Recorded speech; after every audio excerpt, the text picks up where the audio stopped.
sun on my face. Fresh air in my lungs. The grass beneath my feet. I'd heard of such things, yet I lived in a world without them. An underground world. I have no recollection of life before the blast. There's only Metro, nothing else! Just a girl when the bombs fell. You were right all along! It's not just Russia out there. It's the whole world! Could such things exist again? I live in hope.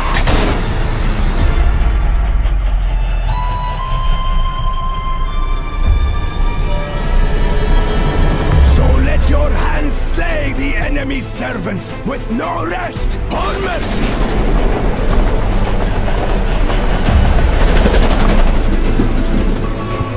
See the people I have to work with here. Complete and utter degradation. We are the government you people deserve. I'll drown you in your own blood!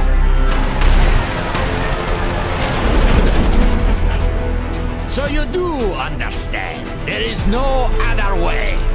Man is a beast. A beast! Who are those people trying to kill us? It's the strongest who survives! But don't you see what you're doing to my daughter? Your wife? You're not saving anyone! I live in hope. But the future is still all I fear.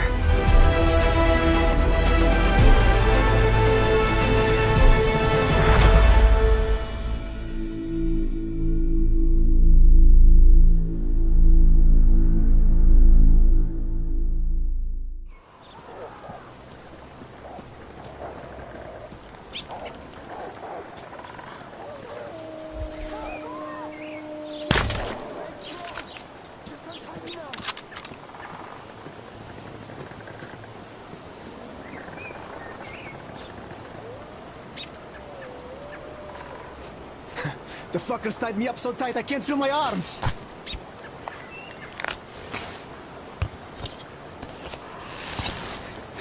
Look, man, the rope's too tight. I can't free myself. I owe you a big one, and I'll never forget this, I swear! These forest fuckers just left me here for the wolves!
Notice anything suspicious? Everything's fine, give it a rest. All right, I guess I'll go. The intruders over there! I see him! He's in! Window, I just saw guys! What are you? You dirty bandit!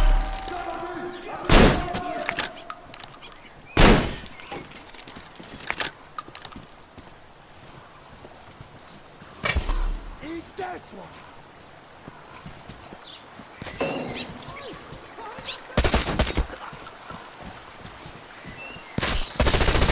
We got it!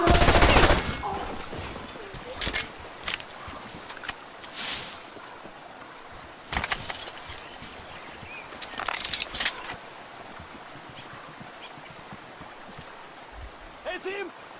Intruders here, guys! I think that it's you! He's down there!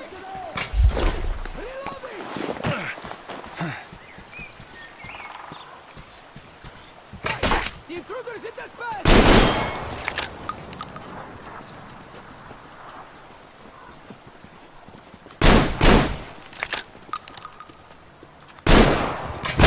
Eat this one!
Speak, pirate! You summoned the council, so take the word first. You don't respect the teacher's word! What is that supposed to mean? You let an intruder go. He could lead the others here. He saw all of our positions here. Nobody let him go! He escaped! The guard was distracted, and he's being punished! Haha! Well, more intruders come and start cutting you to pieces. That's going to be a good... Yeah, you'll be running around pissing your pants and shouting, "We punished the guard!" Or maybe you'll just surrender. Running is your forte. You said you were going to hold the lumber mill and ran. Don't you dare! The boys died there to the last man! The deadlands are spreading. Holding that is harder than keeping one intruder under a lock! And we will hold the swamp camp. Don't be afraid, weaklings. You say that again and I'll deck you! Watch your tone! But he was saying shit about the boys who died there! All right. Anyhow, you pioneers shat your pants. Now we'll have to board the train. Better than waiting for their attack. Remember the teacher's word. We defend ourselves. Attack is the best form of defense. What? I don't remember the teacher saying that! The teacher said you have to read. So we read that in our book. Well, if you read that in your book, then you can attack, and we won't. The teacher also said that you can't just kill everyone. You have to take them to the forest court. Ah, we expected as much from you. All right, we can handle it ourselves. And we'll hang the second intruder from a post once we catch him. He's not a bandit, and he didn't hurt the girls. He only defended himself. Why kill him? Because he's an intruder. Because he came here like a bandit, so he'll get hanged like one. And I dare you to say we are bandits. Is that a threat? It's a warning. Enough! I declare this session closed! And now, as hospitality dictates, let's eat together. Hey! Why did you stop? Hey! Son, go check on that drum wizard. Something's off. Yeah, sure. Yeah, we can only hope for something to happen to that. Are you riding there? Who's in charge here? Sure I am. What else can I do? Good! I know already. I will...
We shouldn't have come here. It's all going... That's for sure. We're all getting whacked here.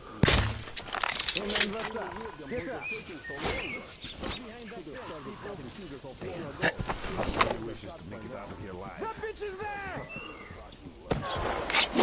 Gotta reload, people! We're fucked! Let's get out!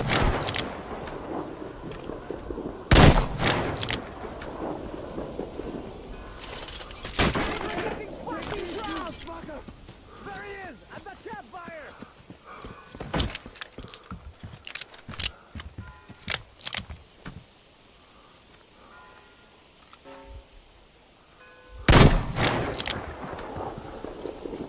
Catch a bullet, you motherfucker! The bitches got one of us!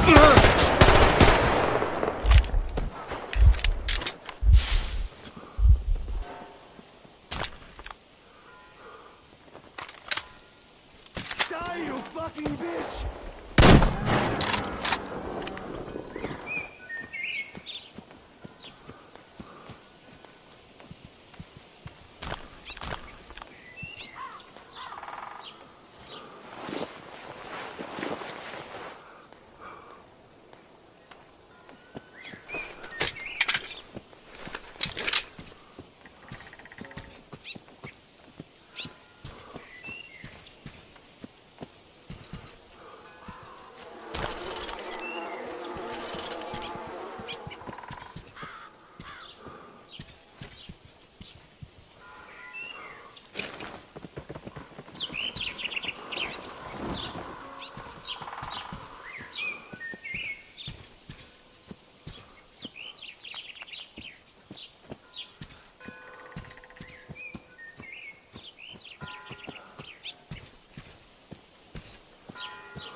Metro, the epic first-person shooter series based on the novels by Dmitry Glukovsky and developed by 4A Games, pits players as Artyom, a survivor and Spartan ranger in post-apocalyptic Russia.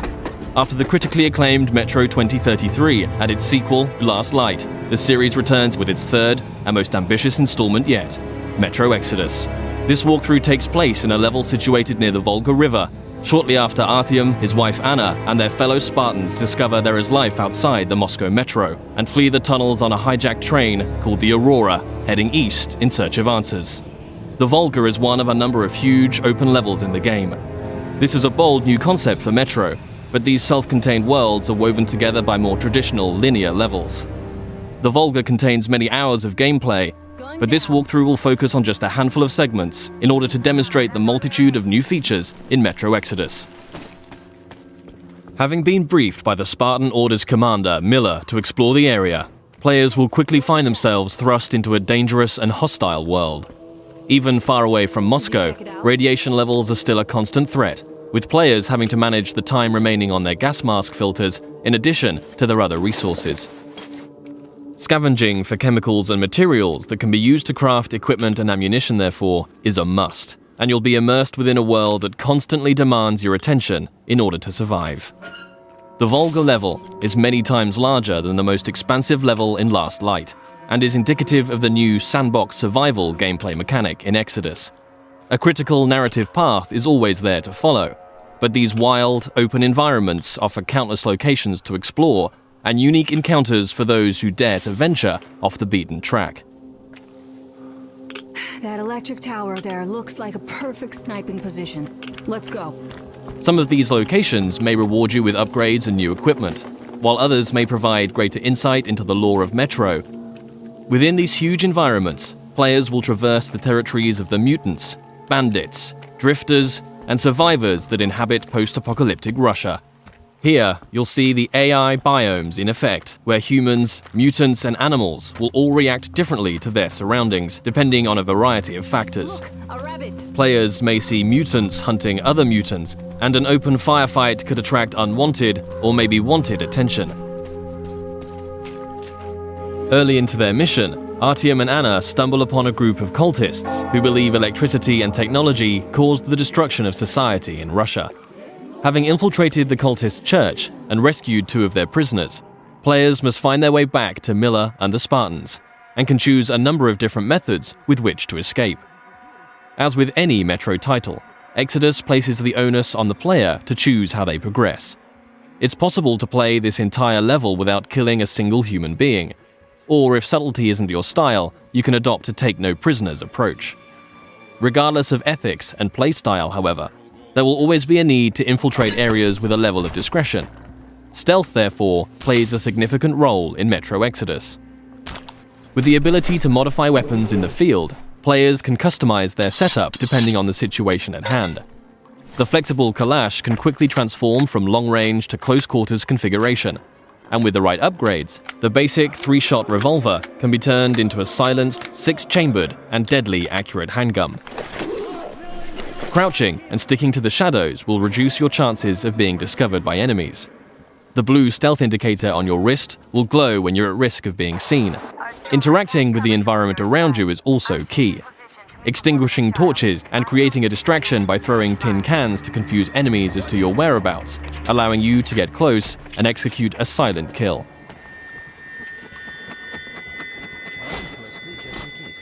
If it's too difficult to approach from behind, a throwing knife will bring down sentries from range.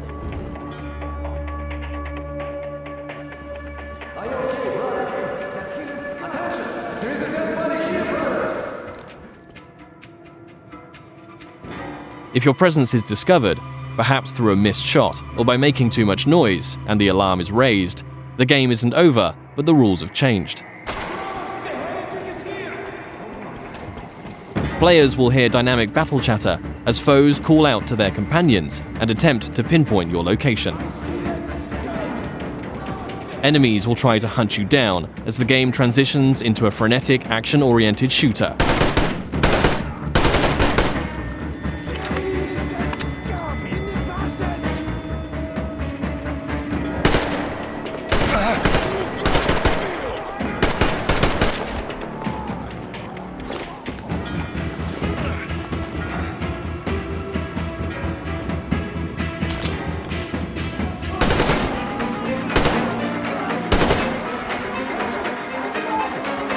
As you eliminate more enemies, some might finally realize the threat of your presence and surrender, forcing you to make a decision and decide their fate.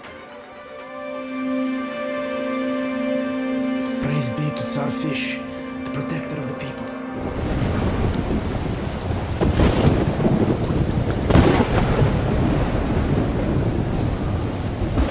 For the full range of weapon crafting and modification options, players will find workbenches in small outposts scattered throughout every level, where they can customize their loadout.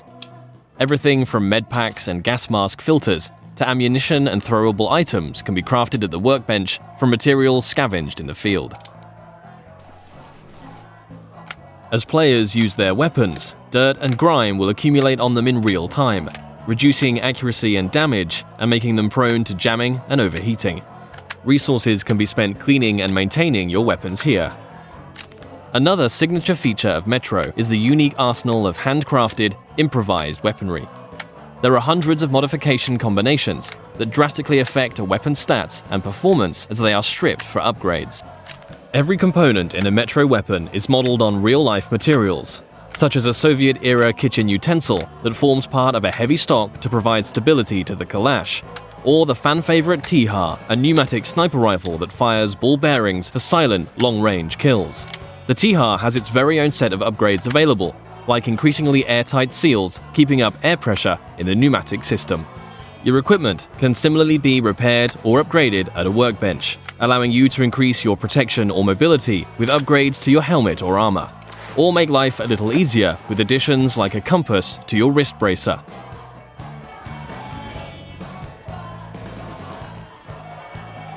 Outposts also provide a new feature to players: rest. You can change the time of day depending on how you want to approach your next challenge. During the day, enemies may be spread out, on patrol, and easier to pick off. However, you too will be more visible in the daylight. Attacking an encampment at night might mean enemies are sleeping or huddled around a camp. A more concentrated threat, but you'll benefit from a stealth approach.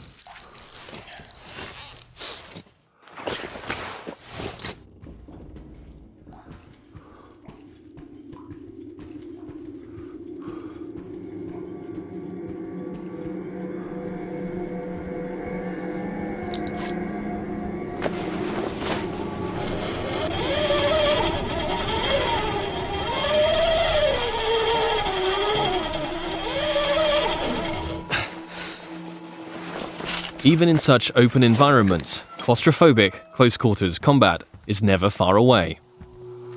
Players will still experience the tense, frightening encounters that have made Metro what it is today. But these moments of pure, anxiety-inducing combat are seamlessly embedded into the wider, open levels.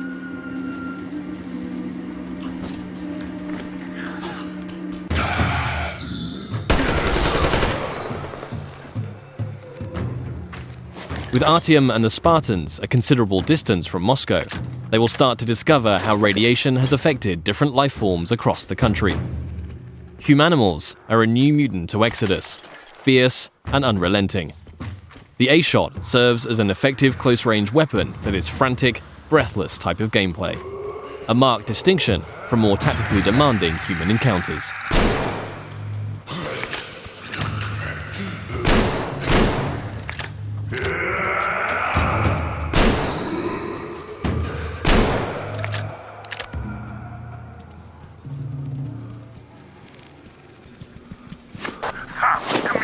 Come in! Anna went off the grid. Any ideas? Anybody know anything? She was going to check out those antennas some 200 meters from the Aurora. Alone? What the hell? And what did you all do? Artyom, get there on the double! Miller over and out! Artyom's wife, Anna, the Spartan Order's top sniper, has gone missing, and players now have a new directive to find her. Mission updates will be marked on a player's map, a physicalized object that you can access at any time. Metro avoids the clutter of HUD and UI wherever possible, communicating all critical information through tangible, tactile objects to increase immersion. Whilst nighttime can provide cover, it brings its own set of challenges. A watchman on patrol can spell danger, and if not dealt with, it will call its pack to ambush you.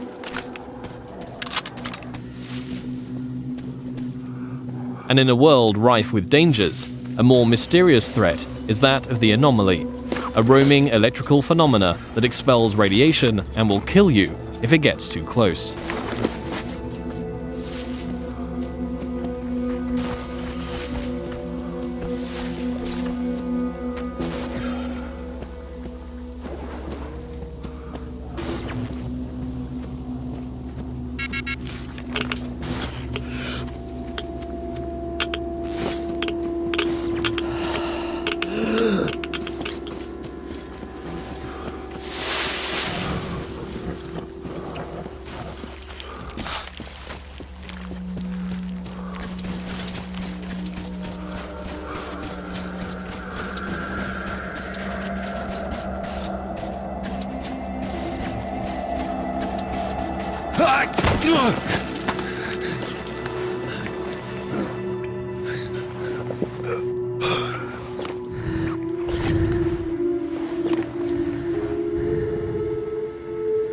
Artyom, I heard you call me.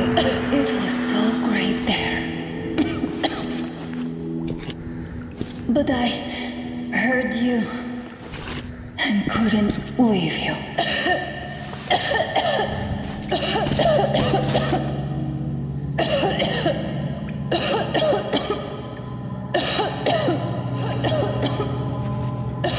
Upon finding Anna, it's clear the effect of radiation in an enclosed environment has taken its toll.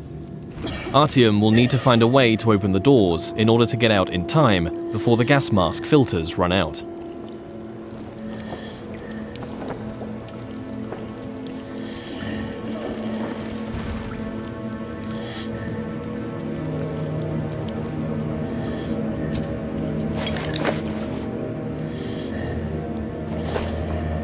Although much of the surface is breathable now, Metro Exodus retains the claustrophobic, gas mask gameplay that the series is known for, where your Nixie watch ticks down the minutes and seconds of air left to breathe. In comparison to previous Metro titles, players can craft new filters in the field if they have sufficient materials to do so, but it will always be under constant threat of mutants and limited resources in this haunting, atmospheric setting.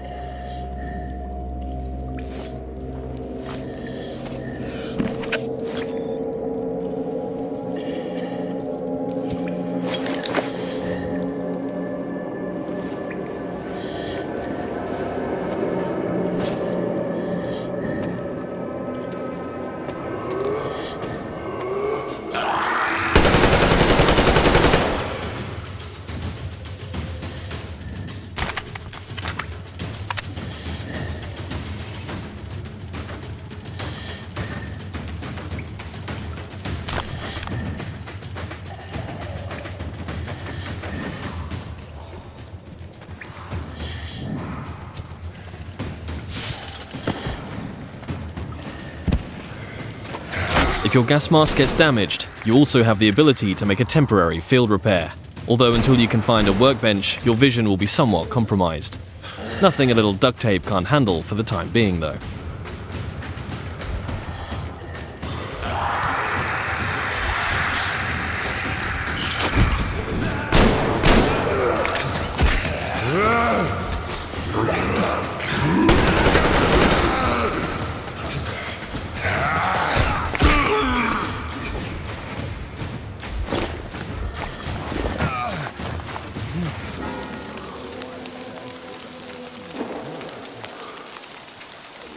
One of the key new aspects of gameplay in Metro Exodus is the dynamic weather system and a day-night cycle that offers tactical opportunities. At the midway point in the level, Artyom must steal a train carriage to add to the Aurora so that they can transport the additional survivors that have joined the Spartan ranks. With the darkness of nighttime and the storm providing cover, players will want to whittle down the large number of bandits on guard, one by one, as they keep to the shadows in a stealth assault.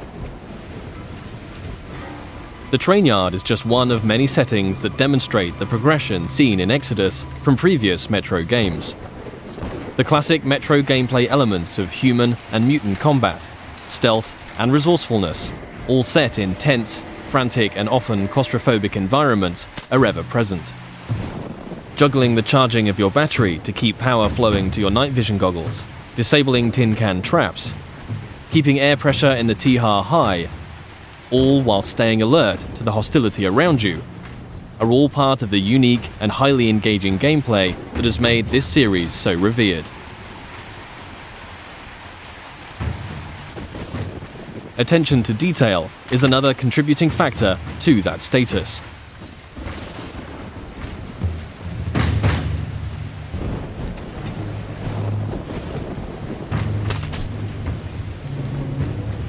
Everything in Exodus is built on real-life lighting, materials, and physics. A knife thrown into enemy armor may not penetrate deeply enough to kill them. Just like you can extinguish lamps, shooting them will cause them to explode and a fire to spread. As a player, you will need to hone both your aim and tactics in order to successfully navigate your way through the game. This was just one brief stop on an epic journey across post-apocalyptic Russia. Metro Exodus offers a world of stunningly rich environments to traverse and explore, new and overhauled gameplay mechanics, and unsurpassed attention to detail. For fans of the series and newcomers alike, the gripping next chapter in Artyom's story promises countless hours of tense and exciting exploration ahead.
In this video, we present a demonstration of real-time ray-traced global illumination on NVIDIA RTX in Metro Exodus. Ray tracing has long been regarded as the standard for offline rendering due to its ability to accurately model the physical behavior of light in the real world.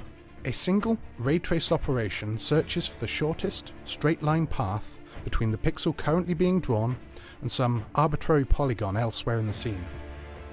This search can end up potentially landing on any given polygon anywhere in the entire scene, and with polygon counts ordering in the millions, this can be a very long search indeed. This is why ray tracing has earned itself a reputation for computational intensity. The Turin hardware in NVIDIA RTX is capable of performing many of these searches simultaneously. In the scenes we present, several 100 million such rays are cast every single second. Even at these rates though, we still need to be strategic about how we use each ray, since this equates to a budget of roughly 3 rays per pixel per frame. And so we made decisions right from the start about how best to utilize these rays to get the best results for Metro Exodus. The scenes currently playing give us a much deeper look into the demos that we presented at Gamescom, directly comparing our old and new lighting technology. They are captured in-engine during the course of actual gameplay on an RTX 2080 Ti at a resolution of 1080, Performance differences between RTX on and RTX off attest to the cost of ray tracing algorithms, but also demonstrate the high performance of new cards using conventional rendering techniques. We see how light streaming in through the windows and open doorway bounce off of the brightly lit floor and transfer some of the information to the ceiling, the walls, and objects which would otherwise be in shadow. These parts of the scene do not have a direct line of sight of the sun, and so would otherwise be completely black if we only used a single directional light source, and we were to not perform other checks for secondary lighting interactions. Global illumination aims to model how soft, diffuse light bounces around the scene to reach the dark, shadowy recesses hidden from view of regular direct light sources. Conventional global illumination systems are actually a product of a number of subsystems working together to create a final image. To approximate ambient light, we would have spent a lot of time placing and tweaking subtle point lights. These help to add soft light to the occluded regions but are not representative of true physical lights, and so appear noticeably unnatural. With RTGI, rays generated by surfaces in these dark regions sample other surfaces in the room to calculate how much light is reflected in their direction. This allows any arbitrary surface in the scene to act as a subtle area light source, and it allows us to calculate at a much more accurate, per pixel level, how much light should be received from the environment. Our algorithm works by having each pixel dispatch its set of rays in a pseudo-random distribution in a dome above the surface that that pixel belongs to. By applying a filtering process, which makes use of the rays created by the surrounding pixels and by rays generated in the previous few frames, each pixel will ultimately have access to the information of many cast rays in many different directions, and thus have access to many tested surfaces to determine how much light should be reflected from the environment on towards the camera. By removing the additional lighting methods, we not only reduce the amount of time that we would have spent fine-tuning these scenes, but also those dark hidden surfaces now accumulate light automatically. Also, they can respond dynamically to new lighting situations rather than being stuck with a pre-built solution. Light in the real world travels effectively indefinitely until it either reaches the surface we are rendering or is blocked by another surface. On the inside and underside of this vehicle, we see how screen space ambient occlusion alone would not be enough to generate realistic shading. Screen space ambient occlusion limits us to the information contained in just a small region of pixels surrounding the rendered point. The area that these pixels cover may have been as small as just a few centimeters across in the real world. A few centimeters with which to say which directions light is ultimately blocked from and which it is not. By casting rays over long distances, we can safely determine how many or how few rays reach the target pixel. Regions of the scene that are large and open enough to not be shaded by screen space techniques, but which still have very few direct lines of sight of the bright parts of the scene, now darken appropriately. Without casting rays over a significant distance, sometimes many meters, we cannot, for example, determine how little light should penetrate the enclosed architectural features, vehicles, or deep into the mass clutter of objects. Since light can reach the point being drawn from any direction within the dome above it, casting rays in random directions above the surface allows the surface to respond to many large, irregular light sources, independent of where they are in the scene or how they move relative to that point. The results presented here demonstrate a technique that simplifies and improves upon the previous generation of techniques by combining disparate rendering technologies into a single unified algorithm. This new ray-traced global illumination algorithm benefits from access to a wider range of scene information and greater physical accuracy, and enables the creation of more realistic and more believable environments in potentially shorter development times. RTX assists in creating open, natural environments as well, lit appropriately according to the contributions from sunlight alone. This concludes our presentation. Ray-traced global illumination will be available in Metro Exodus on NVIDIA RTX technology on February 22nd, 2019. What we're going to be seeing right here.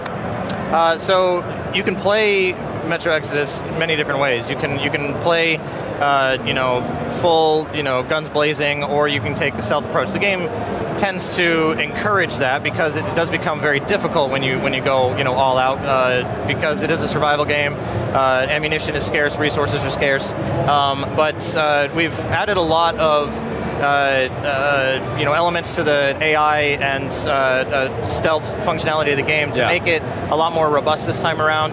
We've worked a lot on communication for AI so that it's a lot easier to understand what they're doing, without it being overt, without, you know, bringing in HUD elements that are unnecessary, which is something that's kind of a staple of the series. We like to you know, really let you immerse yourself in the game and feel the realism of everything that we're trying to allow you to experience. And so a lot of these things come together. We've tried to like really build on that this time around to provide a lot more of a dynamic experience where you can adapt the way that you approach a scenario, and the game adapts to how you're you know, approaching, depending on what you're doing, what the AI sees you doing, and you're able to kind of change that on the fly. Now we've seen some factions here, but it's not just other factions you have to worry about. You've got some year at E3. I remember that. Was from this level, right? And we had the bear that comes out at the end, and he's back. He's in this level. He's scared. And, yeah, the hell out of me. And he's one of the creatures. He's you know, in this level that you know, the player is going to have to encounter. And there's also, I think you know, at some point here you'll see some there's some wolves. There's a wolf. Yeah. There's some mutated wolves that you'll have to fight off, and ally with.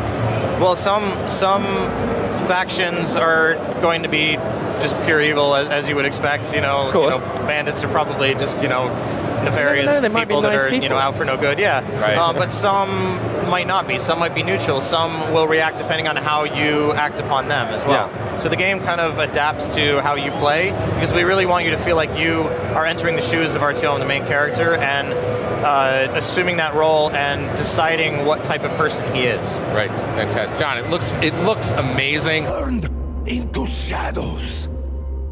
So let us not fear the heretics at our door.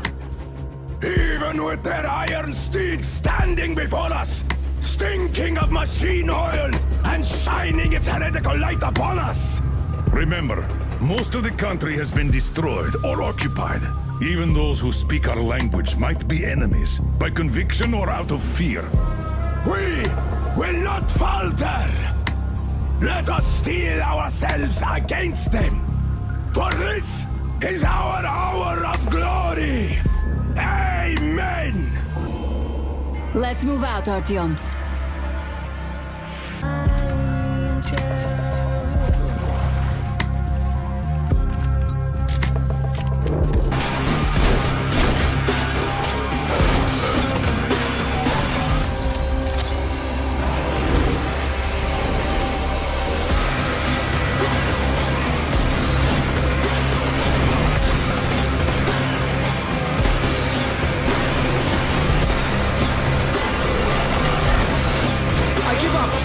And if the heretics come for our lives, we will stand firm.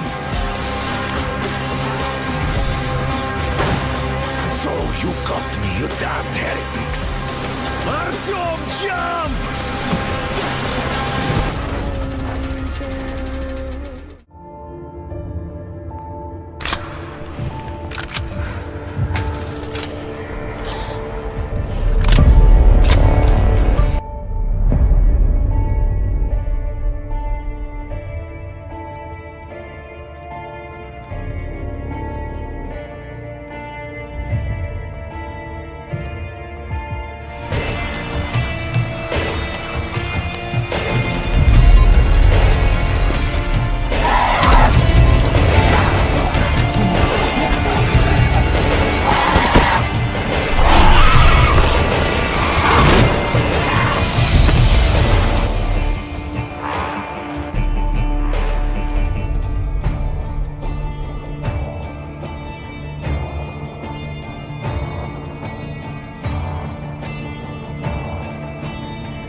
There's no one out there, Artyom. No one to help us. No one to hear us.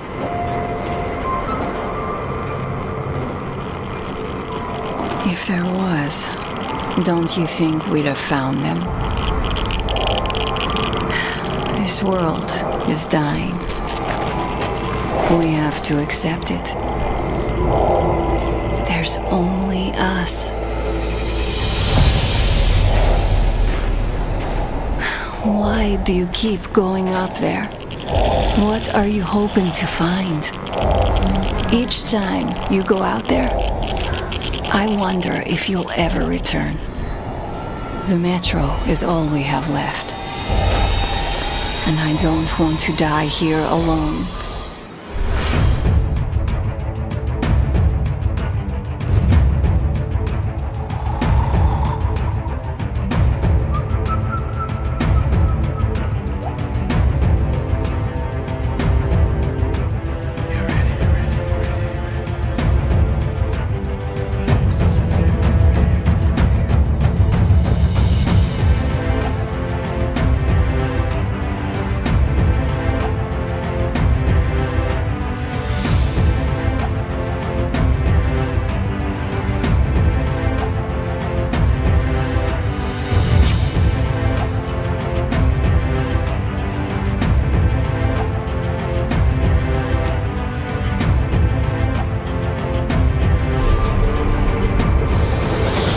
To believe there's a world out there, Artyom.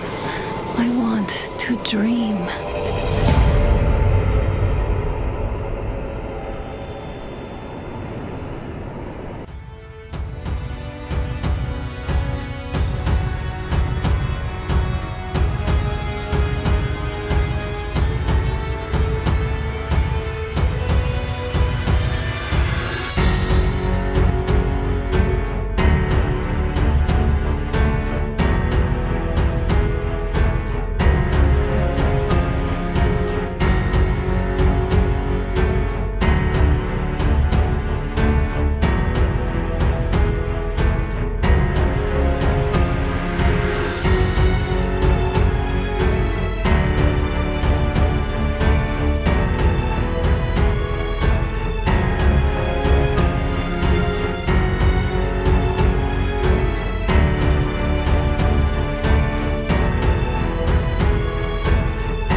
Tarkovsky, who wrote the Metro series of books, which the game series is based off of. Oh, I'm sure fans are really excited for that. Yeah, I think so. I mean, you know, especially because if you've read the books and you read through Metro 2035, it kind of sets up the story, and it kind of sets up this epic journey across Russia, and it kind of sets up the whole idea of getting to finally leave and see what's out there. Now that we're coming out into the larger map of the open world of Russia, are we actually going to get to explore sort of on our own in an open world sense? Yeah, so Metro Exodus isn't exactly an open world game in the traditional sense. It's still a story-driven game. The overall arc of the progression of the game is still somewhat linear in the sense that you still continue along a story, but this time, instead of having only linear levels, we've introduced these new sandbox environments that are really large, with each of them having hours and hours of gameplay. There's still a narrative thread that carries you through each one of them, but it just gives the player so much more options, so much more ability to explore, more freedom to set their own pace, and a whole lot more content than we've ever done before. I appreciate that you give sort of, a little bit more of on-the-rails open world style. Yeah, pun intended. Oh, yeah. Speaking of the train tracks, the trains is the most prevalent thing that you see in all the trailers, and that's their home base. What exactly can you do there or inside the train? So the train is called the Aurora. The team, the Spartans, Artyom and his friends have named it the Aurora. And the train is what they leave Moscow with, and as they take their journey across the continent, they will add to it, add cars to it. In this level that we're showing off this year at E3, one of the objectives that the player has at one point is to obtain a kind of a passenger car to attach to it in order to take with them some of the survivors that they find in this area. And it's kind of the home base. So when you arrive in a new area, it's the place that you can go back to where the rest of your team is, where you might get some of your primary missions from, things like that. So you're saying adding an extra car and saving a bunch of players, is that something, or people I should say, is that something that is possible to not happen? You wouldn't pick up an extra car? Is there any way to customize this train and have a bit of a variability with it? So it's the train is kind of the part of that core narrative thread that carries you through, and it's part of some of what kind of relates back to the classic Metro style of gameplay and narrative delivery, where there's certain parts that are designed in a way to carry the player through and always be something that the player can go back to know where they need to go, what they need to do, what's going on, and to understand like what it is that they're doing there. So it's kind of that the core of the game, where especially in these big sandbox areas, the player can kind of choose to do what they want when they want, but they can always go back to the Aurora to know, like where they need to go next if they get lost, or if they get confused, or if they, want to upgrade something, or swap out a weapon or something like that. Another system that follows the storyline as well is that you guys are having all 4 seasons in this game, correct? Yep. And is that going to affect gameplay anyway at all, or is it purely aesthetics and you get to see all of the 4 seasons in beautiful Mother Russia? Well, I mean, that's certainly part of it, definitely. The game takes place over the course of a year, and through the year, depending on the time of the year it is that the player has gotten to a certain area, it'll be a different season. And in the environment that we're showing off right now, it happens to be spring.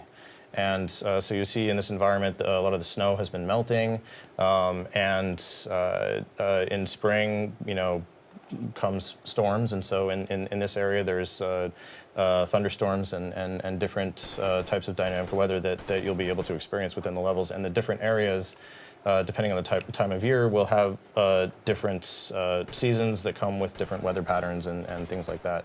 And also the different environments are spread out across the continent, so you'll see different types of environments. Like last year, in the trailer that we made for E3, you saw more of a forest environment that takes place in the autumn season. So it's kind of a different contrast to what players are used to in the Metro series, which has always been the dead of winter. Yeah. Like very, very cold, snow everywhere, very gray, A huge thing about the Metro games, of course, is the customization of weapons.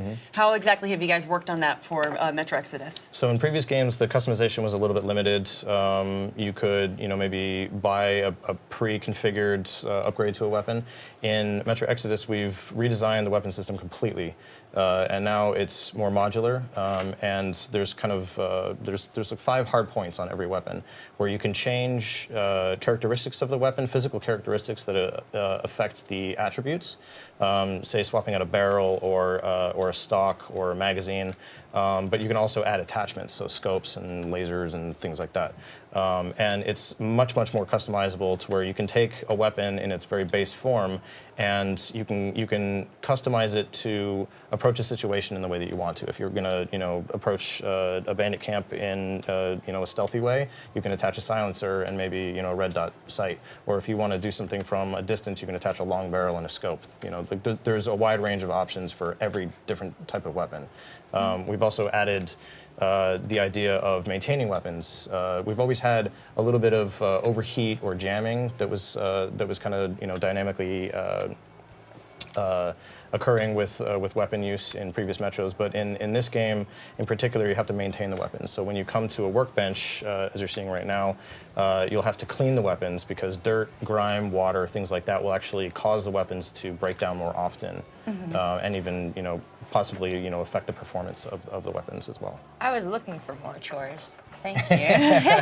Is there it sounds like you're giving players a ton of options as far as is there an option to not clean my weapons? Is there a lot of options as far as, if you're going to give me all these different weapon attachments to approach the same fight, a stealth way, an aggressive way, what are the range of my options here as a player? Well, you can, potentially if you don't maintain your weapon and it breaks down, you can, pick up another weapon that you find from an enemy that you've taken out. So I can just, use them and toss them. Yeah, if you really want to. Yeah, but I think that players would probably spend time, choosing what they want to use, their tools, and customizing things and trying to hold on to the things that they really like. But some of that comes down to balance as well. But it's part of our survival gameplay of you need to scavenge for resources, scavenge for ammunition, craft the things that you need, to survive, like med packs and gas mask filters, things like that, and maintain your weapons. It's all part of that kind of survival sandbox gameplay that we're trying to bring to the Metro series this time around. Sounds very fun. I like to keep my I think it's fun, yeah. One of the cool things for being about Metro is, of course, the monsters that we get to see through all of it. In the original trailer I saw, there was a cool zombie bear. What happened to it? Is it still in the game? Yes, he's still there. Good. He happens to be native to a different region than what we're showing this time around. This region happens to be inhabited by a classic Metro creature that people have seen before called the Watchmen, and also these new ones that we've seen that we're seeing right now called the Humanimals. There's different creatures in different regions. They different ones that live above ground, below ground.